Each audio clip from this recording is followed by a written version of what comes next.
Back in the local cataloging training course, we looked at how item buckets can be used to group item records together. Record buckets operate on the same principle.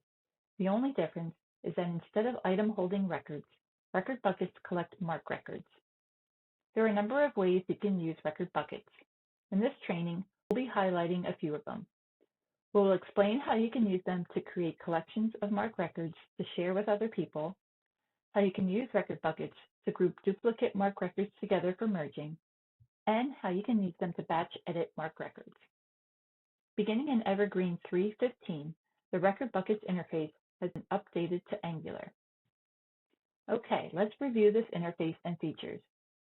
To open Record Buckets, go to the cataloging menu at the top of the screen and click Record Buckets. You'll notice tabs listed across the top of the screen. The My Buckets tab contains buckets that you own and will be the items loaded on the screen when you first open the Record Buckets interface.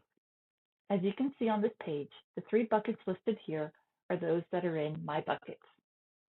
The Favorites tab contains only buckets that you have added to your favorites, which are signified by a star. You can add a bucket to favorites by clicking the star next to the bucket name or through the Actions menu.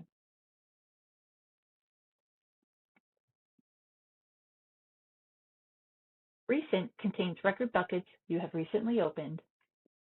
The Shared with Others tab is where your username is the owner of the bucket, but you have allowed sharing with locations or users via the Actions menu Share Bucket option. The Share With Me tab lists record buckets where you are not the owner, but the bucket is shared with your username or location. And the Visible to Me tab lists all public record buckets. In Evergreen 3.15, this tab also shows buckets that you have edit permissions for. To create a record bucket, click on the New Bucket button. In the pop-up window that appears, enter a name for the bucket and optionally a description. Then click Create New Bucket. This new bucket will be listed in the My Buckets list. Let's go ahead and add this bucket to favorites by clicking on the star for the bucket in the bucket list. You'll now see the star has been highlighted. Optionally, you can make a bucket a favorite by selecting the bucket line, click the Actions menu button, then select Add to Favorites. You can also share record buckets. To share your bucket with another user or to make it editable for all users at a location, select the bucket to share, then select Share Bucket from the Actions menu. In the bucket sharing window that appears, you will see 3 tabs: Users with View Permissions, Users with Edit Permissions, and Libraries. Click on either the View or Edit Permissions tab according to the permissions you'd like to apply for sharing the bucket, or click the Libraries tab to select one or more library locations to share with. In this example, let's share with View Permissions. Select the Users with View Permissions tab, then select Add Users. Search for a user to add,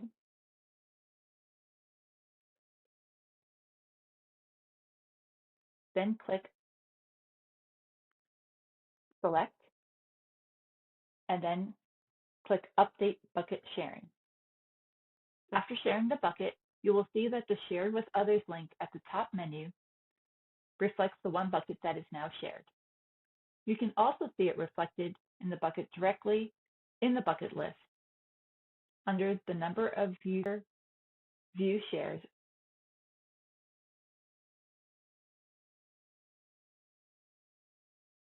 Click on the Actions menu, then select Transfer Bucket Ownership.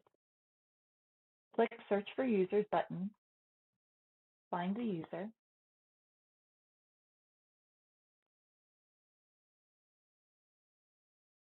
and then click Confirm Transfer.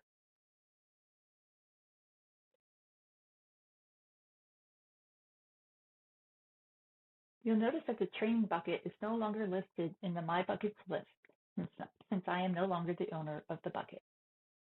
Let's go ahead and review how to add records to a bucket. One way to add records is from the staff catalog within the Record Bucket interface. The Search Catalog option in Record Buckets now generates a keyword search in a new tab. Let's perform a search for violin music. To add some or all of the results to a record bucket, You can use the checkboxes to add items to your bucket, but let's go ahead and use the Select All option to add all 10 results on this page in one click. You'll see your selection reflected in the number of items listed next to the blue basket, which is next to the Basket Actions button. Once you've selected the records, open Basket Actions, select Add Basket to Bucket, then select either an existing bucket, a new bucket, or a shared bucket. For this demonstration, let's create a new record bucket titled Violin Music.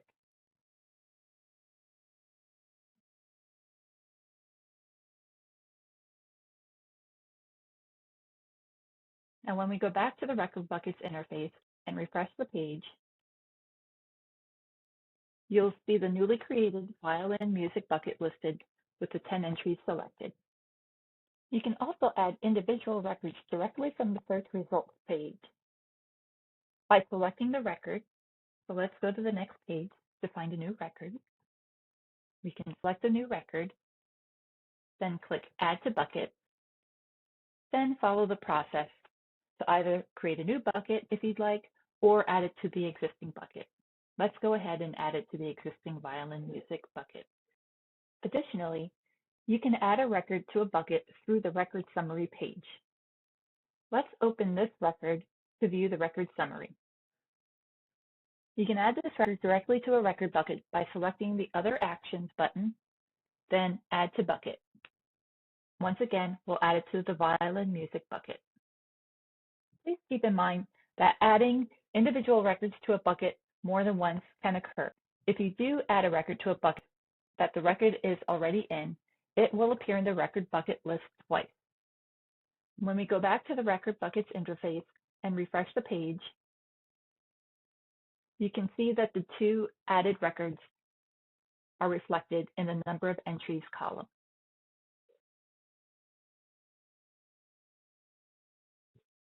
Beginning in Evergreen 3.15, you can now add records to record buckets directly from reports. When in the Reports module and running a new report, keep in mind that in order to have a report's output generated as a record bucket, you must include the record ID as a field in the report column setup. Next, in the Layout and Scheduling tab under the Bibliographic Record Bucket Options section, you will see the option to identify the column that contains the record ID. Click the drop-down and select Record ID. Then, you can have the option to create a new record bucket or use an existing record bucket. If you are using an existing record bucket, you will need to supply the record bucket ID. If you select a new record bucket, the bibliographic records in the output will be loaded into a new record bucket with the name of the report. For this demonstration, let's select New Record Bucket.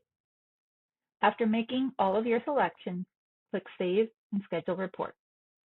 When you go back into the Record Buckets interface, you'll now see a new record bucket listed as the report name under My Buckets after the report has generated. Next, I'll demonstrate uploading records into a bucket. The Upload option provides the ability to add records in batch. You'll need to select an existing record bucket or create a new record bucket. For this example, let's add to the existing Violin Music bucket. Select a bucket, click on the Actions menu, then select Upload Records. In the Record Bucket Import interface, you can add records from a list of BibIDs or TCNs, and you can upload a CSV or text file. Take note of the column in which the IDs appear in the file. If the BibIDs or TCNs are in the far left column of the file being selected, select one. You can also paste values, one per line, into the text box to add records.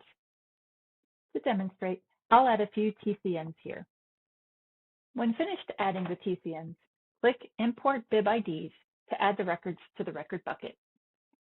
And finally, to delete a bucket, select the bucket you would like to delete, click on the Actions button, and then select Delete Bucket.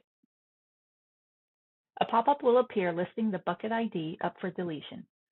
Click Confirm to complete the process. Keep in mind, doing this will not actually delete MARC records. This action deletes the record bucket, not the bibliographic records from the catalog.